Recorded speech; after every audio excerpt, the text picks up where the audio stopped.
Hello, OLA, বনজোর। বহুদিন ধরে তোমাদের সঙ্গে কোনো কথা হয়নি। কয়েকদিন ধরেই নিম্নচাপ চলছিল শহরে। আবহাওয়ার পূর্বাভাসও বলছিল বেশ কয়েকদিন বৃষ্টি চলবে। পুজোতে তো পুরো বৃষ্টিটাইতেই নাকি শহর ভরে যাবে। আর এই সময় মনটাও ছটফট করছিল। ঠিক করছিলাম একটা রোড ট্রিপে বেরোনো দরকার। অনেক দিন ধরেই প্ল্যান করছিলাম, বাট প্ল্যান করে সমুদ্র দর্শন আর হয়ে উঠছিল না। তাই কয়েকজন দাদা কাম কলিগ তাদেরকে ফোন করলাম, দেখলাম তারাও যেতে রাজি। অগত্যা ঠিক করলাম মহালয়ার পরের দিন একদম ভোর ভোর বেরোবো। আমাদের সঙ্গে কারা কারা আছে দেখো। Good morning. ঠিক আছে অনুপদা, আমরা এখন কোথায় যাচ্ছি? আমরা কোথায় যাচ্ছি? টিচার্স ডে সেলিব্রেশন করতে। শনি রোববার ব্যবসার চাপ সামলে আমাদের লেক টাউনের বাড়িতেই সবাই চলে এলাম। সোমবার সকালে প্রায় 8-9 জন দুটো গাড়িতে বেরিয়ে পড়লাম। গন্তব্য মন্দারমণি। আমরা দাঁড়ালাম কোলাঘাট। ওখানে তারামা রেস্টুরেন্টে পেট ভর্তি করে খেয়ে আবার রওনা হয়ে গেলাম। নন্দকুমার পৌঁছে মনে হলো এই তো চলে এসেছি বোধহয়। ও হরি, প্রায় 4 বছর বাদে এদিকে এলাম। তাই বুঝতেই পারছিলাম না যে নাচিন্দা আসতেই এতটা সময় লাগবে। যাই হোক, কোনো রকমে আমরা নাচিন্দা কালীবাড়িতে মাকে প্রণাম করলাম আর আবার রওনা হলাম একটু চা খেয়ে।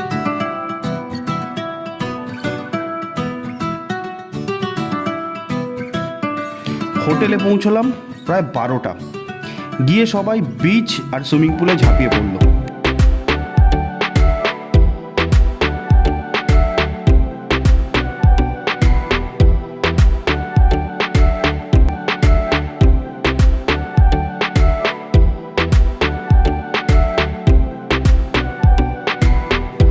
এই রকম মেঘলা ওয়েদার, বৃষ্টি, সুইমিং পুল আর প্রিয় মানুষের সঙ্গ, ঠিক এটাই চেয়েছিলাম। এরপর আমরা লাঞ্চে বসলাম। খাওয়া দাওয়া ছিল খুবই ভালো। আর তারপরে দুপুরে নিখাত আড্ডা দিতে দিতে হঠাৎ কখন বিকেল হয়ে গেল বুঝতেই পারিনি। বিকেলে যখন স্ন্যাক্স আর চা এলো, আসর পুরোপুরি জমে উঠল, কারণ বাইরে তখন মুষলধারে বৃষ্টি পড়ছে।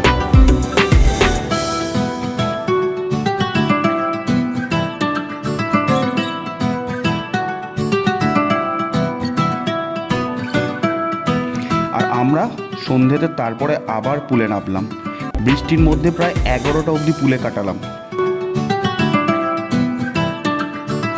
তারপরে ডিনার করে নিলাম সবাই, আবার একটু আড্ডা। পরের দিন সকালে একটু বিচে ঘুরে ব্রেকফাস্ট করে বেরিয়ে পড়লাম বাড়ির উদ্দেশ্যে। ফেরার সময় প্রচণ্ড বৃষ্টি। আর কোলাঘাট না দাঁড়ালেই নয়, কোলাঘাটে দাঁড়িয়ে কলকাতায় ফিরলাম দ্বিতীয় দিন সকালবেলা।